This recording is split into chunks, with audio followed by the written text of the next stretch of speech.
Hey Magic the Gathering lovers, Matt here from Total MTG and welcome to today's video. And it's another modern deck tech with Modern Horizons out. It's making me brew lots of decks at the moment. And today I'm bringing to you Coco Zombies. So that's Collected Company Zombies. We're going to be smashing these zombies all over the field. It's an absolutely really fun tribal deck to play. And I know a lot of you just love the zombie tribal. So this is the modern deck that I've put together. Let's take a look at what's inside. So we're going to be running a massive 31 creatures in this deck because we want to be spamming all these zombies everywhere. And hopefully Collected Company will help us along the way and do some special nice tricks in there. Maybe chucking in some of those lords and pumping the team up as they get in for victory. So when you're playing Collected Company decks, you do really want a high amount of creature base, which is why we've gone for 31. I saw an article, I think it was by Frank Carson, I think the article was, where it says like the minimum is 23, 24, but going above that obviously is a lot better because it's the higher percentage that you need. And obviously the creature's got to be 3 CMC or less as well, which is what's great about this deck. All of our zombies are 3 CMC or less. So we're going to start off with 4 Carrion Feeder, this new card that we get to play in Modern. Carrion Feeder can't block, it's a 1-1 for 1 mana. Sacrifice a creature, put a 1-1 counter on Carrion Feeder, which is absolutely amazing. It's not just 1-1 to end of turn, it gets a counter. And obviously when you're playing zombies, you sack effect, bringing stuff back from the graveyard. Potentially you could have undying creatures in there as well. Carrion Feeder is just an absolutely great card and fits perfectly in this deck. We've got 2 Cemetery Reapers in there, 2/2. It's one of our lords. Other zombie. Now what you'll notice with the zombie creatures is other zombies get +1/1. This is what a lot of the lords do with this, not all zombies. It's got 2 and a black to tap, exile target creature card from a graveyard, and you can put another 2/2 zombie creature token onto the battlefield. Its 2/2 stats are very nice, and obviously like I said, Collected Company will hit every single one of our creatures in the main board. Death Baron is in there as a 4 can pump up all other zombie creatures we control and give them Death Touch, which is absolutely amazing evasion, so they can be able to trade off with any creature that is potentially larger than themselves as well. We do have quite a few Lord effects in this deck, which is what's great about zombies. These little 2/2s, 2/1s, 1/1s can all of a sudden become huge beaters. Diagraph Colossus is in there as a 2 just as a 2. Diagraph Colossus enters the battlefield with a 1/1 counter on it for each zombie card in our graveyard. So potentially, with 31 creatures, with potential wrath effects and everything like that, this could come in as a very big creature. And whenever you cast a zombie, you get to put a 2/2 black zombie creature into play tapped. Like I spoke about with the other Lord Anthem effects, they won't just be 2/2s potentially. This could be coming in as a 4/4, 5/5, anything like that. Really strong. Colossus is in there as a 2. One of my favourite cards in the deck is Geralf's Messenger. Triple black, 3 and a 2. Enters the battlefield tapped. When it enters the battlefield though, target opponent loses 2 life. And this has Undying as well. Somebody can be sacked, get a Carrion Feeder and come back. 2 damage when it comes in, sacked, come back, 2 more damage. Really nice way, and there's a little combat trick that you can do potentially to win a game as well.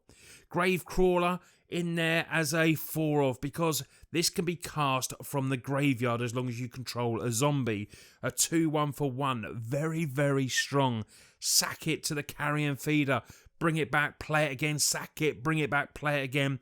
The combinations with this are really good. And as you see, this deck is fun. Zombies are fun to play. Get into one of our lords, Lord of the Accursed. 2/3 gives all other zombies +1/1 as well. And has the ability of paying 2 and tapping and giving all our zombies menace. Which, we could start off with potentially a little aggro theme. I have said it's one of the slower aggro tribal decks that you can play. But this, it has a lot more power, I personally think. And giving everything menace could be the final bit you need just to get that extra bit of damage through. Lord of the Undead is in there as a 2 as well. Zombie creatures get +1. This is a theme with this deck. It's so cool. It's a 2/2 and it's going to pump every other zombie.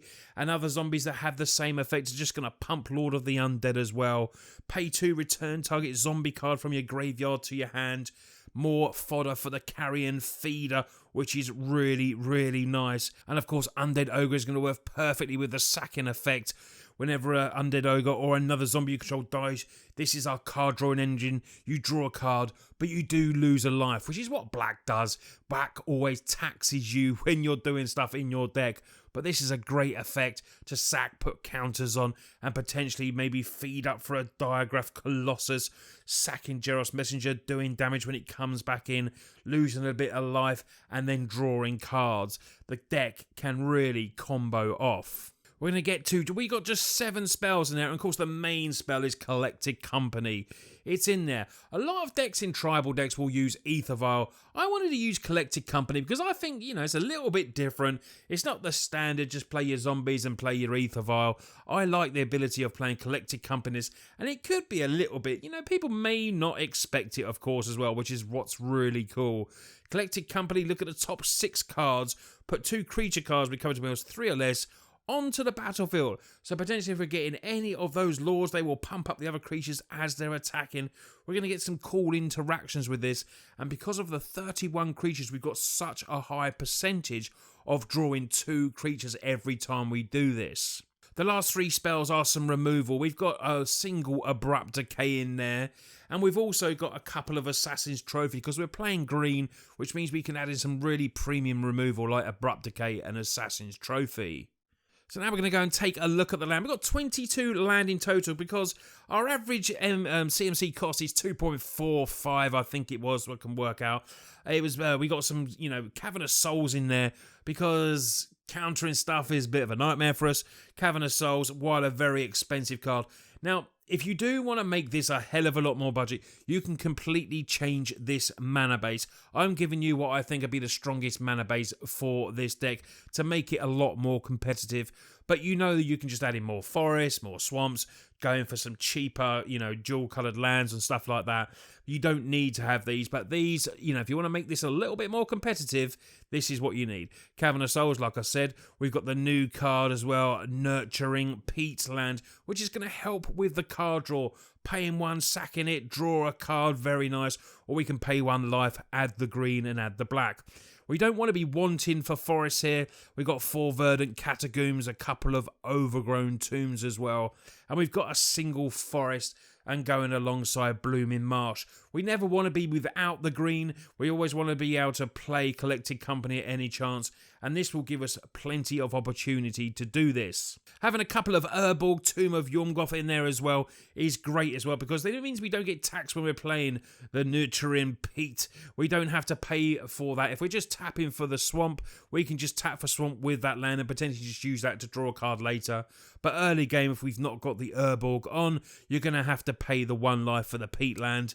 But Urborg works perfectly with that sort of land and helps us save a bit of life. So before we get to the sideboard, we're going to go over the deck. We got Zombie Tribal. There's sack effects in there. I've got a card in the sideboard that works very well in conjunction with 2 or 3 of these cards that you'll see in 1 sec. That is a bit of a combo and really helps us out. Carrion Feeder you're going to use for sack effects. You've got ways to bring zombies back from the graveyard back into play. The zombie lords are going to be doing their job and making everything bigger, and a Collected Company at the right time could really just push that extra bit of damage through. Potentially you're going to pull a Death Baron in that and then chuck in some Death Touch in there. You could just do an attack in and potentially take some very large creatures out, or you're going to get the win. Playing green as well gives us some premium removal, like I said, Abrupt Decay, Assassin's Trophy, really helps us going against Planeswalkers and stuff like that, and maybe annoying enchantments. But this deck is very, very fun to play, and I really hope you love playing a bit of zombies. So let's get to the sideboard now. The card that I spoke about is Yawgmoth Thran Physician. It's in there as a 2-of. Now, obviously it doesn't get hit with Collected Company, which is why I didn't have it in the main. I wanted, you potentially could still play this in the main and have that combo of sacking creatures, Undead Ogre, Carrion Feeder, doing shenanigans, put in with Undying creatures. You could change some more of the Undying creatures potentially if you want to. That would work very well with Yawgmoth. And I do think this is a nice addition potentially come in from the sideboard. We could change completely from the Collected Company plan because the tribal zombies will still work. And then this plan, putting in Thran, will definitely help and come at our opponent from a different angle. We're going to have Damping Spheres in there because you've got to look at what your meta is. And if it's a little bit different to what I've made this sideboard, then obviously just change a few cards around. But Damping Sphere, really good against Tron. We got a bit more removal in Fatal Push. Now, I would try to put, maybe with a huge amount of more testing, I might put the Abrupts and maybe Assassins in the side and push more Fatal Push into the main. But at the moment, it's in the sideboard. Nihil Spellbomb is going to help us against any kind of graveyard shenanigans, only costing 1 this artifact, which is really good. And I've got a couple of artifacts in there because, you know, Blood Moon's a bit of a terrible card, and I really don't like that. So I want a few colourless spells that can help us if we do need to. Because, you know, even though we're running green, you could maybe adapt the sideboard to do that. But Spellbomb, for me, is a very nice card. Along with the colourless Ratchet Bomb, put a charge counter on the Ratchet Bomb and you can sack it to destroy each non-land permanent recovered to mana cost equal to that. And this will really help us in these colours. And it's a nice card. And it's a cheap card, but still very, very powerful. 3 Thoughtseize in there. We might need some hand disruption. Help us against awkward decks, combo decks, stuff like that. So the Thoughtseize is really good. Originally when in testing, I had Inquisition of Kozilek's in the sideboard as well. If you choose to put them in, it's completely up to you, like I said. But I found this sideboard was good for what I was playing against when testing the deck. The last card in the sideboard is a 2 of Liliana, the Last Hope. Absolutely brilliant card, very on thematic with the deck as well. Zombie based, can kill creatures with the +1, the -2, -1 to a target creature. And of course, if you get to that -7 emblem, oh, that is just GG's. That is just a game-winning emblem for me. This is why I love Liliana, the Last Hope so much. And I probably might end up putting that in the main as well because I love that Lily.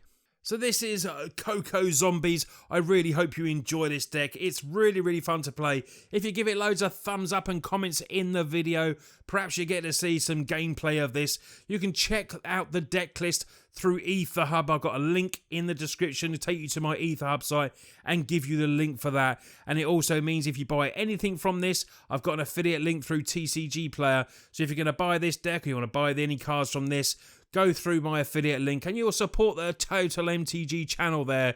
And really, I would really appreciate that. Also, my other sponsors, Mana Traders. If you're into renting cards on MTGO, I've got a link down there where you can go and use my affiliate link and get, take up a subscription and get a little bit of money off, which is also good, a 10% discount for your first 3 months, I think it is. So you can actually rent cards through that process as well.